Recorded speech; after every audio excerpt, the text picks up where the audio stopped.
All right, DeMar, appreciate you coming on the show. Appreciate you having me. You got all the highlights in the world, but we got the best 10 to 11 minutes of them.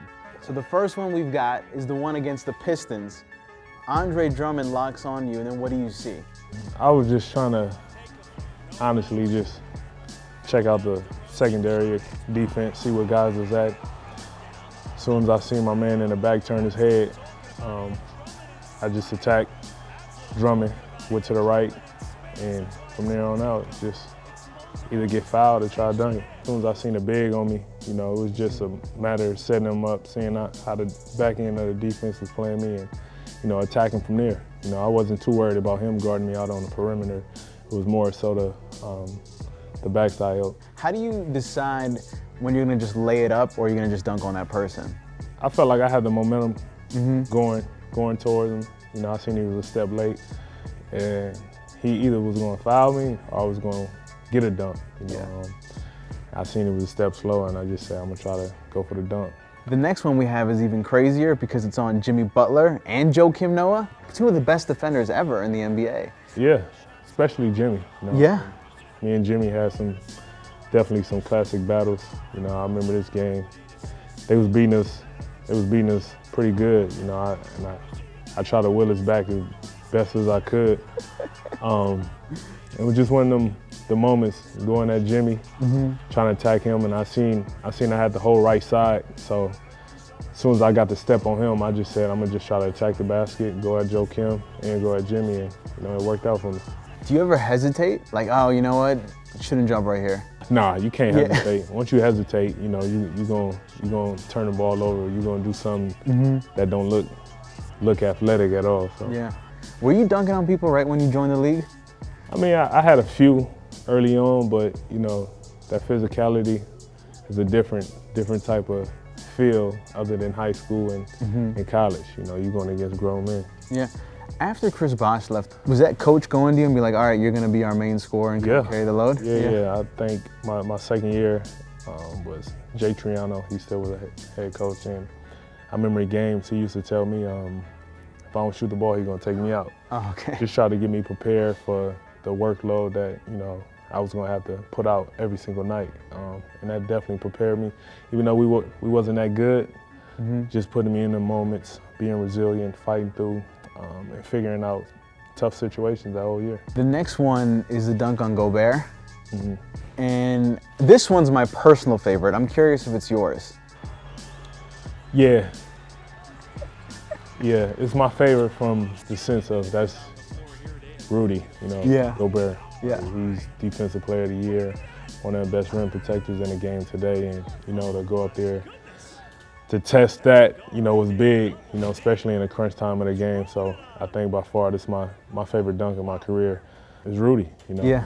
So I kind of hesitated when I got in the air because I thought he was going to block it. But I seen, once my leg hit him, I felt I had the force, and I just tried to throw it down as hard as I can. How many times have you watched this clip? I remember the day it happened. We were flying to LA that night. I think we played the Lakers or the Clippers the next day. But I remember that whole night, it was all on social media, and that's all I seen. So. Is there anything you're seeing here, by the way, that makes you say, all right, I'm gonna attack the basket? Yeah, I hesitate as soon as I catch the ball, see how the defense is going to set up. I seen Rudy attached to Valanciunas on the weak side, and as soon as you see that gap, it's a split second of understanding how the defense is, they haven't loaded all the way in yet, packing the paint. So I just attacked it the whole. I knew Hayward couldn't see his backside help, so I could see everything. So it's on me from there to make the decision, and I just went for it. The dunk on Mozgov is another really good one. Yeah. So for Toronto, a sign of holding Denver to 21 points. Good early on and overtime. Is this your wingspan just being crazy? Quickness, wingspan, a little bit of everything. Youth, I was young. Yeah. I was willing to try anything. And I just went for it, especially just try to get us going. And I remember the bench reaction. I remember I paused and seen it, and I wanted to laugh so bad because I seen everybody jumping up, getting excited and everything. Definitely was a cool little moment. Is there anything the defense can do to stop that? It's kind of rough when you're not holding the ball and you catch it on the go. Yeah. You know, it's hard for teams to set up, and I seen Andre Miller taking the wrong angle at me, and I had my right hand get to my strong hand, and everybody was kind of off guard from there, and even Moscow had to stop and turn around and contest the shot, and I had it from there. Another really good one, and this was one of my favorites, is the Tristan Thompson one. And you also have a habit of dunking on people late in games. There was kind of a rivalry between these two teams, right? Yeah, we was going at it. A lot of times, late game situations, me and Cal always used to play. We used to call it 21, 2-1. The one comes set the screen on the two guard, and me and Cal had that down to a T. And I think we ran it a few times before this. And Cal, I always just read Cal, and I seen him run up, and he was gonna slip. He slipped.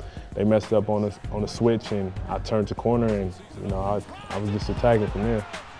Was this your favorite season? I believe this was the season you averaged 27 a game. Yeah, this season was big. I just signed my new deal. We won the Olympics, and just that whole preparation from that summer was, like, I was in the best shape of my life, playing shape. Like, my swag, everything was on 1,000. So going into the season, I felt like I had a lot to prove. I just went out there and played my butt off. What did you learn from your rookie season? Like, as a player, what happens to the point where you're a rookie and now you're at your peak where you're averaging 27 a game? For me, I was the only rookie my rookie year. I was the only rookie playing against. My teammate was Fritz Bosch, Hito Turkoglu, Jose Calderon, all these guys that I grew up watching. And I'm a 19-year-old kid out here with all these grown men, just trying to figure it out, soaking in as much information as I can, and through the ups and downs, I just used to sit back and just watch, when things were bad, how certain guys react, what approach they took, and I kept that in my mind, understanding, like, if I'm in this position, this is how I will go about it, this is how I approach it, and that helped me a lot being around such older guys my rookie year. Now, the dunk on Miles Turner, this is timing? Man, I remember the game plan this series was to not go after offensive rebounds. Really? Yeah, that was our game plan, because I think they was killing us on the boards. Yeah, that was the game plan. Nobody go for offensive rebounds. So I remember when I did it, I think Cal came up to me and was like, "Good dunk, but get back on defense if a shot go back." So I mean, it was just instinctual. I seen him go up, and I just went for it. You could tell that the shot was going to be off as he was shooting it? Yeah, I seen him going up, and I seen it was a tough shot for him to get up. He had two dudes on him. And as soon as I seen it hit the front of the rim, I just said, either I'm gonna get the rebound, or I'm gonna try to dunk it back in. What do you like better, dunking on somebody or breaking their ankles? Definitely dunking on somebody. Yeah. Because then you did a similar type of dunk on Ricky Rubio. Oh yeah. How do you forget that one? I really wasn't thinking about this. Oh, okay. I remember this dunk because I hurt my hip. Really? Yeah. Oh, by his so head. That's why he's reacting that way. Yeah. So I hit the back of his head. His head hit my hip, and that's why I paused. I stopped for a minute, but I didn't want to show. No grimace or nothing like I was hurting. But I remember I hurt the hell out of my hip doing that. But I was just happy I made it. But I was in some pain the next day for sure. How often does that happen where, like Donovan Mitchell says, when he dunks, it hits his forearm, and oftentimes when he's dunking, it hurts? Right. How often do you have a play where you had a crazy highlight and it actually hurts you? Oh, yeah, you all gotta the put time. on a face like, yo, that was amazing. All the time. Yeah, all the time. Man, you'd be surprised, but you got to play it off. You can't dwell on it too much, but a lot of times it hurts, without a doubt. Now, the game winner at Madison Square Garden, every player says this is their favorite arena to play in. Yeah. Is it yours? By far. So what is it? Man, it's just like the aura as soon as you walk in there. Being a basketball fan, you understand the history of things that went on in that building. And it's just something about them dim lights in the crowd, the bright lights on the floor, going into the arena, being in the middle of Manhattan, just everything about it, just the whole feel of it is incredible. So as a competitor, when you go in there, you want to be under them lights and shine bright in front of all the stars that's there, and just leave a mark with them fans to remember you as. Yeah. Is the coach drawing the play for you here? Yeah, I remember this game was definitely a battle, and I remember coming out before I shot that shot. One of Melo's best friends was sitting courtside. Okay. And I Do you know his name? Yeah, Bay. Okay. Bay was sitting courtside, and matter of fact, he's sitting right on the baseline in the basket. And I remember walking out, I had told him I was gonna make the shot. I told him bucket, like I'm about to, it's over with. Yeah. And we was laughing, and came out, hit the shot. So. The face too. I mean, that's another one where you just gotta be cool, right? No, you gotta be cool. Like, Yeah. I just try to be as cool as possible, but you know, as soon as you get in that locker room, you know, you bring out another side of you with your teammates and everything, but yeah. That was a fun moment, that game. What are you seeing on the floor? Like when they're setting up, because you can decide to go attack the basket and dunk on somebody, but like you're like, okay, they're kind of packing the paint, so I'm just gonna shoot a mid-range shot. Yeah, you know, I always take the time to set up guys with my dribble, and 9 times out of 10, it's never about the guy that's guarding me. I always try to see what the backside of the defense is doing, what's my spacing like, the clock. I'm always paying attention to the clock, and just getting to my rhythm moves of moves that I worked on countless times, and just get to my spot. You know, I always feel like a guy not gonna block my shot, so as long as I get to it, elevate and get the shot off, I got a good chance of making it. So we talked about you having clutch dunks. And the first one is this clutch dunk against the Celtics over Kelly Olynyk. 40 seconds left, tied game. You didn't get hurt here, right? No, I was straight here. Yeah, I was straight here. Playing in Boston was always a battle, and it was always fun. Boston is up there too with the Garden. When you playing in Boston, it was always that energy where you want to go out there and perform. The fans is always on you crazy, and you just want to go out there and prove them wrong. So this was one of those moments. Me and Cal always had a certain connection and transition of he know I'm always going to be behind him, following him some way, somehow. So he'll always slow down and expect me to come. So that was one of them plays of us just knowing one another. How long did it take to get that chemistry between you and him? It came quick. I mean, the first year we didn't speak at all. My first year of being teammates. Really? Why? I don't know. He was.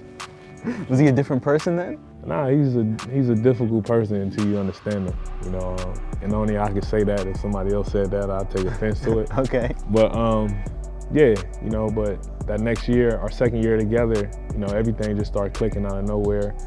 And, you know, we figured it out and we made the best out of it. This is the best clutch dunk, because I remember watching this live. I said holy shit out loud. Yeah.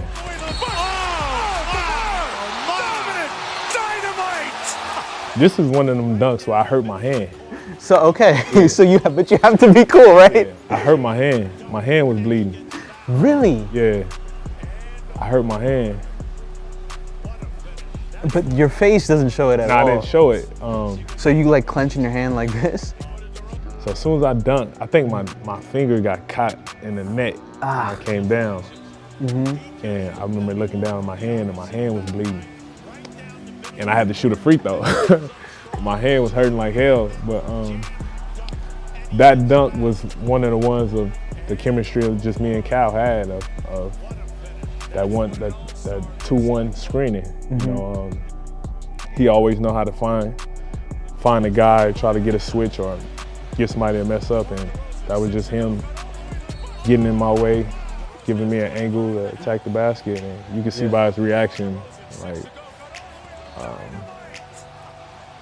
How often does it happen where you dunk on somebody or you get a hard foul and you're like, it's killing you? And you're like, oh wow, these free throws are gonna be tough because it's like killing me right now to even stand up right now. I think it works opposite. Like I really look at it like in the opposite way of you're supposed to miss this free throw because your hand hurt. Yeah. So let me make it. You know what I mean? Like I always try to look at it in a different way. So I could be more at ease when I go up there and make a free throw. So yeah. But does it happen regularly? Yeah. You know, through the season you always deal with something. You know, I remember I dislocated my finger, and you know, that couldn't be an excuse of me not being able to shoot. You know, you just got to figure it out in that moment. Yeah. Why are you so good at ending games? Just like what I was trying to explain, like ending games it's supposed to be hard. So, you know, let me think of a way how I can make this as easy as possible. Yeah. You know, it's supposed to be hard. Yeah. So I just try to always look at it in the opposite way. Even this clip, you know, I remember Freddie was struggling the whole game. I think he was like 1 for 7 or 1 for 8 or something. And I remember he kept saying during the game, he couldn't make nothing. And I kept telling him, like, I don't care. Like, so this play, when I hugged him, I told him, I told you was gonna make a shot. Like, told you to keep shooting it, but you know, Freddie, one of the most resilient players I ever played with. So in that moment, I had nothing but faith in him to make that shot. This next play, I call it your best Kobe impression. People on the internet always called it your best Kobe impression. It's one of them cool moments. You gotta stay cool. I always try to stay cool, but obviously anybody know me know Kobe is my favorite player of all time. I idolize him. I watched every single move he ever took. I watched every single game he ever played. So one of them, that moment there was, you know, just being patient, taking my time, understanding somebody gonna go for something. Yeah. And lo and behold, both of them went for it. So, you know, just one of them counters, one of them moves that I worked on in the gym. Now, you have really good footwork, right? Like when I was looking at all your highlights, there's a montage that's 15 minutes long. It's like DeMar DeRozan's best footwork. Is that what makes you be able to do all that, like fake people out? Yeah, you know, because if you look at it, I'm really going slow. Yeah. You know, I'm not trying to put no speed behind it, but you know, as long as you understand your footwork, your counters, your movement, you understand guys' tendencies of how they guard, you know, you can get away with a lot of things when you're confident in your footwork. And your counters and your ability to create your own shot. So in that moment, that's all that is. You know, just understanding no matter how fast or slow I get, I can still get these guys. Whether if it's one, in this moment, I got both of them, so. Yeah. Ty Lue did you know about this, that he had a fine for the Cavs players? It was a $100 fine if they fell for your pump fake. Yeah. And they still did. I can tell you right now, they still did. Now, another thing about your footwork though is you don't tie your shoes when you play, right? No, I never. Why is that? I play in a new shoe every single game, so you know a lot of guys like to break their shoe in. I don't. I need that tight feel, so I put my shoe on. I'm ready to go. I've been like that since I was probably 12, 13 years old. I never tie my shoe, but I have to play in a new shoe every game so I could have that tight, snug feel. How many shoes do you have right now in your house? I couldn't even tell you, honestly.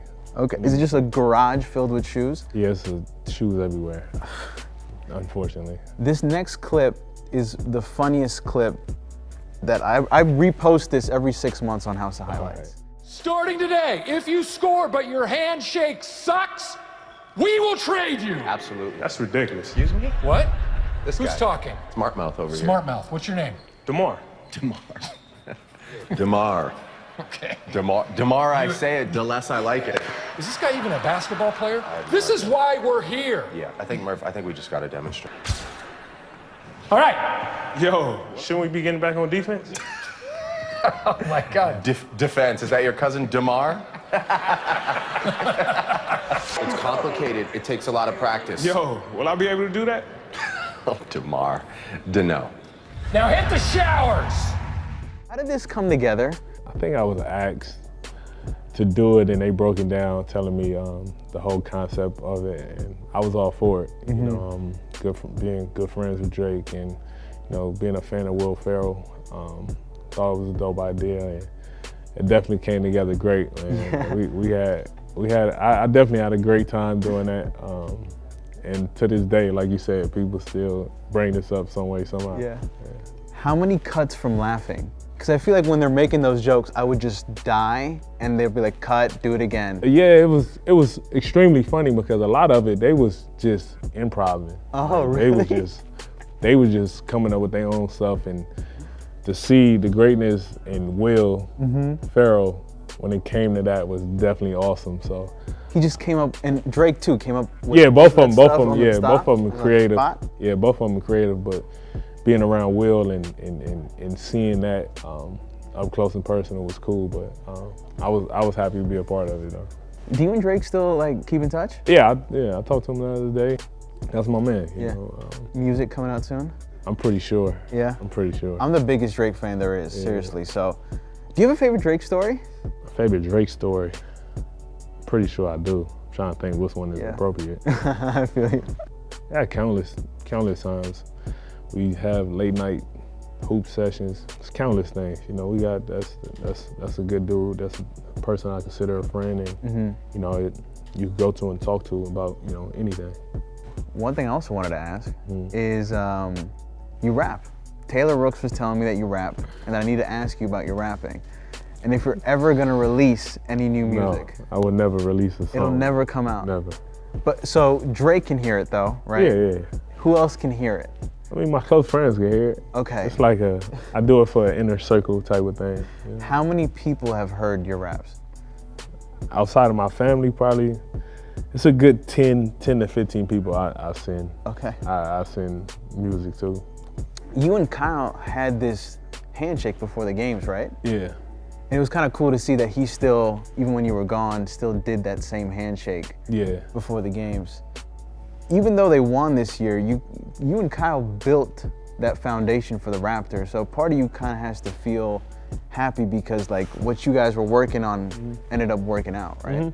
Yeah, and for the guys that I'm close to the people in that organization that I'm still close to, that I talk to on a daily, they'll be the first to tell you that I was probably the first one to reach out to them to congratulate them. Because I know what it's like. I know the obstacles that we had to go through, the doubt, all the ups and downs that we had to go through for that team to be in that position. I was never bitter about it. I was never, I was happy for all them guys because, I know how hard it was for us to even get recognized and appreciated. Yeah. Now, the return to Toronto, what was that like? Man, You wanted a picture right before you get in I don't know. It's one of the moments to where like, now when I think about it, it makes me wonder like, did this really happen or was it a dream? Like, because that moment was, you'll never think you'll be that appreciated anywhere, so to feel that feeling for the first time and experience that, man, it was one that, it definitely gave me the chills, like, but the moment felt like it went by so fast to where it's like, damn, did this really happen? What's the biggest difference between the Raptors organization and the Spurs organization? The weather was better. Yeah. Didn't have to worry about the cold. Yeah. But the organization was great.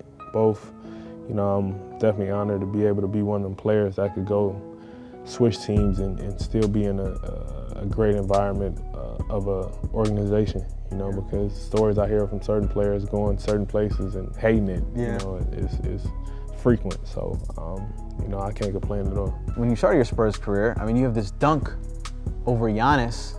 Yeah, it goes back to me just being patient, waiting to see what the defense do. And I remember when I had the ball at the top before LaMarcus came and set the screen, I seen Giannis on the other side of the key. And as soon as I see that, it's on me to try to beat him to the spot. So as soon as I see him take a look, move his head, that's when I make that attack, because the whole right side of the floor is open. So it's always a matter of me just being patient, waiting for guys to get set up and attack the secondary of the defense. Now this replay, like you're moving, because he's trying to block this shot, right? Yeah.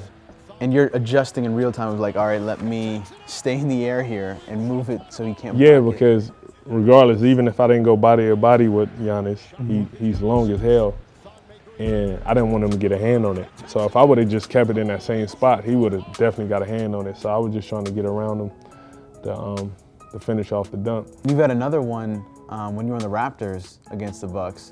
This was the close out of the series. Yeah. And this game was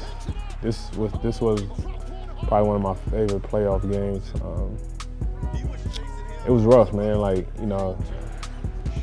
it just shows you how bad I wanted to win the game, get to the basket. And this another instance where I hurt my hand.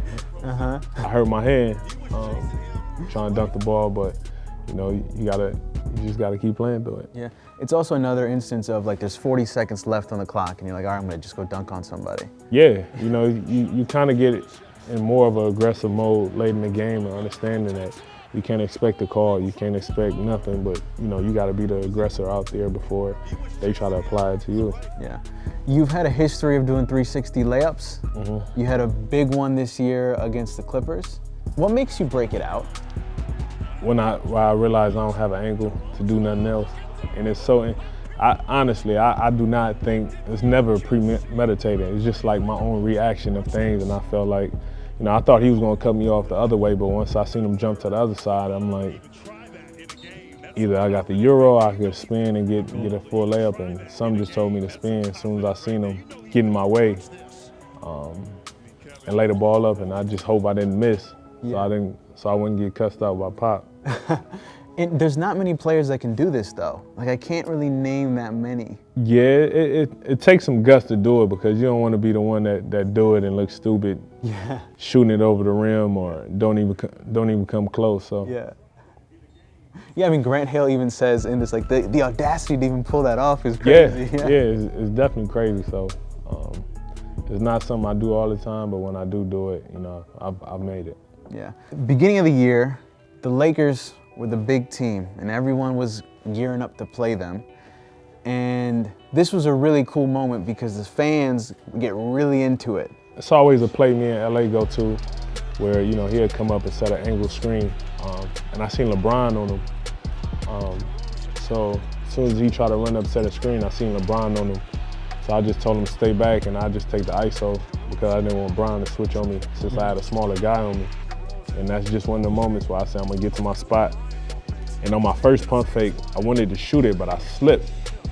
So my second one was just to gather my feet because I knew I was gonna just shoot over him and make the shot. So it was never, I never thought he was gonna block the shot. It was just me getting my rhythm and getting my stance together to shoot the ball because I knew he wasn't gonna be able to block it, and it was just a matter of me making it. Is there a team or player that you love playing against?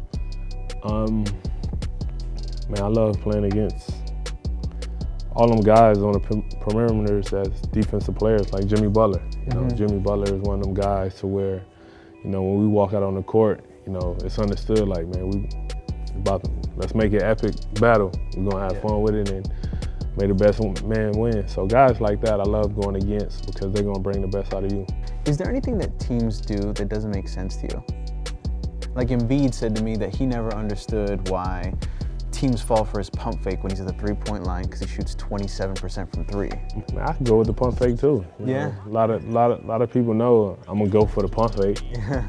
Like you said, teams done implied fines and still went for a pump fake. So my thing is you just tell somebody to go out there and play. You know, I think the more you put the pump fake on somebody's mind, you know, the more aware they'll be of it when you're trying to pull it out, which necessarily never works, you know, but I always thought that was stupid. The 360 dunk against China. Oh yeah, I'm glad I missed.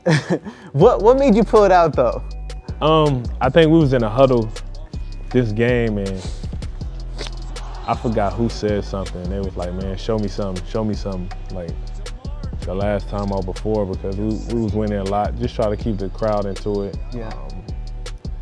And when I got the opportunity, I just said, I'm gonna just try something and I tried something. I mean, you were so close. Yeah, I couldn't even imagine if I made that, like how, where that would sit in history, honestly. It's one of them things to where like, damn, how did I miss it? Like I was right there, but oh man, the internet was crazy after this. I mean, shout out to Bleacher Report because they did edit it so that that was dope. That was dope. That was dope. I ain't gonna lie, that was dope. And that's what crazy. it looked like. That's funny. I really do wish that you made it though, because I think it would have been like an iconic one, like that Vince had. That definitely would have been one for the ages, without a doubt. This one I really wanted to ask you. After you make a free throw, even if no one's there, you still go for the dap.